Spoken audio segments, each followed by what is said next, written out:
different type of animals, right? These are representative of different type of people. Now, you have one on here, they're calling it the director.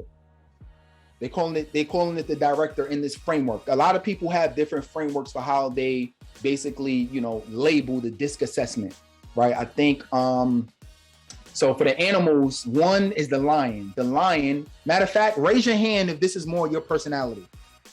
Raise your hand if this first one is more your personality. So it is, you work quickly, you're more results focused, right?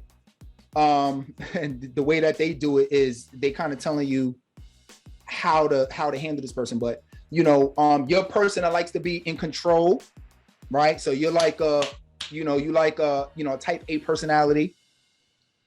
You like to make decisions, be a decision maker. You get, if it's like too many options, you know how some people is like, let me weigh all of my options. You're not a person that you don't want too many options. You want a few so you can pick one and go, right? When you talking, when people are talking to you, you like people to get straight to the point, right? Like, yeah, you're not really like a small chat type of person. You like the, like maybe you want to get to the point, right? All right. So who has that more of that type of personality? Raise your hand, or virtually raise your hand, right? So that's more like a lion. This one, they got chimpanzees here, but in the animals that I know is flamingo, right? I think E talks about that too. That's, by the way, flamingo is actually, let me make sure this is the right one. Let's see. Yeah. All right. So flamingo, right? So flamingo is more like a social person. So flamingo is another person that likes to work quickly, but you love to tell stories. You love, like, you more like, you like connecting with people. You more like a connector, right? You like connecting with people. You like stories. You like jokes. You kind of like, you like to socialize, right? Maybe a little bit more relaxed, a little bit more informal. You're generally cheerful, generally positive, right? We tend to, like, what's a good thing? Like, we like experiences. So like, if you like a person, like, you kind of like the experience of something, right? You might have one person who might want to go to a conference because it's like, all right, cool, I want to go there to get this piece of information, right? And this, everybody, we all want to, we go to conferences to get information, but a big part of you going places is because you like the experience of it, right? Which is what they mean when they say treat them like a VIP, like you want to, right? So if you more of a social type of person, raise your hand. If you more of that person, right? Or virtually, right? That's definitely me, right? That's me. And there's no right or wrong with none of this. It's just knowing, it's just kind of knowing or figuring out. And these are just clues of, oh, this might be the type of person that I'm speaking with, right? Then we got an analyzer. An analyzer is more relaxed. An analyzer is, they like to ask a lot of questions, right? They want to, they like to ask a lot of questions. They say, give thorough, detailed, and most accurate answers. So this is the type of person, are you the type of person that likes details? You like the type of person that likes, let me kind of do my research. Let me, kind of put together the facts and the figures and the numbers, right? You're more of that type of person, right? And then you got the nurturer. The nurturer is like the person that, like, super patient. This is a person that really likes, they really care. They care to make sure that, like, nothing rocks the boat too much, right? You like harmony. Like, if you're the type of person that likes harmony, like, you're non-confrontational, right? It's you kind of like to get along. You want people to get along. You want it to be chill. You have a lot of empathy.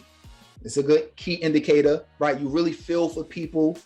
What are some tips? What are some practical things you can do to really just have the mindset of a great coach to really think like a great coach? What does that really come down to? So the very first thing is is helping your clients understand how to think.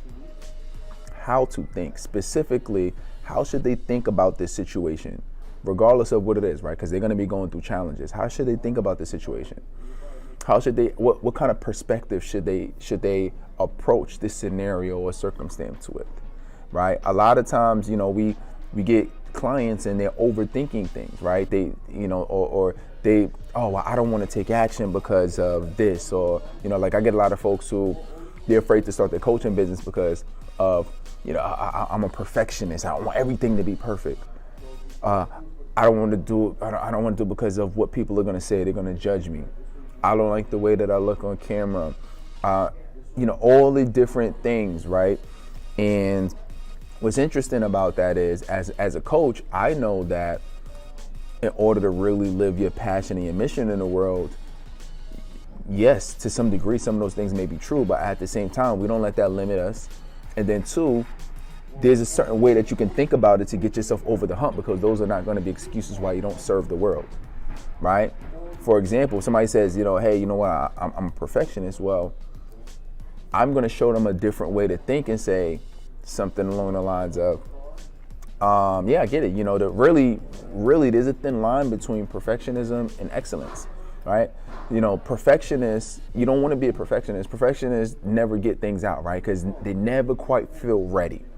But you should always make things and strive to make things as excellent as you can, right? And just even saying something as simple as that will make them go, I never really thought about it that way, right? Helping them think a different way, giving them a different perspective, a different way to look at it. Second thing is really showing them how to manage their emotions and feelings. See, because what happens is they're going to feel certain ways, right? They might feel nervous to go on video. They might feel nervous to do that exercise. They might feel, afraid to put themselves out of there because of some past trauma.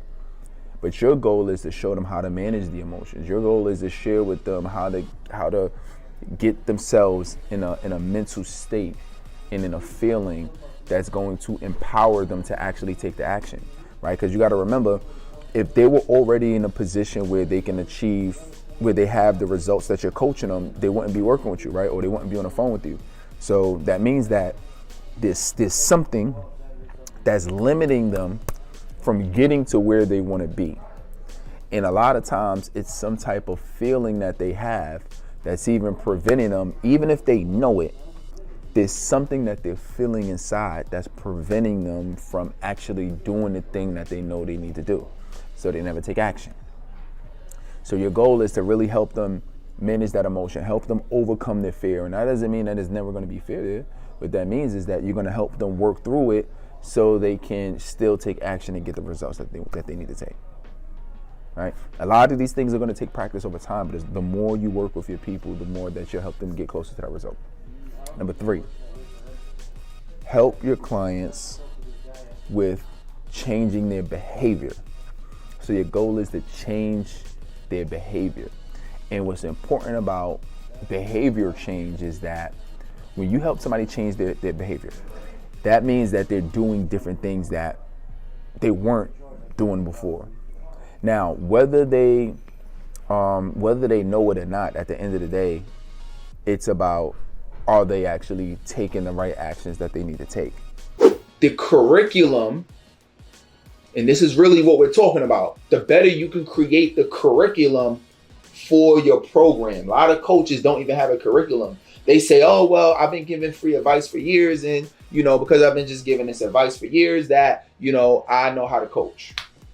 Well, let me give you a news flash. You know how to give good advice. That doesn't necessarily mean you're going to be a great coach, because it takes a lot more organization and has to be a lot more systematic and process oriented in order for somebody to really get results. Because you can't just give somebody some good advice one time or a few times and just think they're going to master the information. The second thing we got to focus on, and this is a biggie, write this down. This is the second D. The second D is deliverables. Deliverables. You have to figure out what are the deliverables you need to have inside of your coaching program. Meaning, what are people getting? These are really like the features that go inside of your program. So if you're a life coach, well, your goal is, yes, you want to help people live a better quality of life. But what am I getting? Am I on a phone call with you every week? Am I on a phone call with you every month? What does that really look like? Right? Am I going to get worksheets from you? Am I not going to get worksheets from you? Like, what are you giving me? Do you want me to fill something out? Right? Like, do I need to read this book or do I not need to read it? Are we, is there a community aspect that's included? These are deliverables. Or is there not a community aspect to it? Right? Am I coming into a one-on-one coaching program or am I coming into a group coaching program? What is it? Right? And do we have live events or do you not have live events? Right?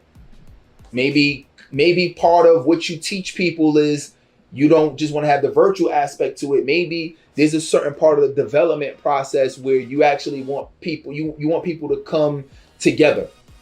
You feel what I'm saying? So like maybe that's a key element to it. So you would know that better than me because this is who you're helping, right? But you would know like, okay, based on that, or it was helpful to me, and I'm giving you some ideas on how you can really generate this and think about it. You say, oh, you know what was helpful to me? I had a journal, and throughout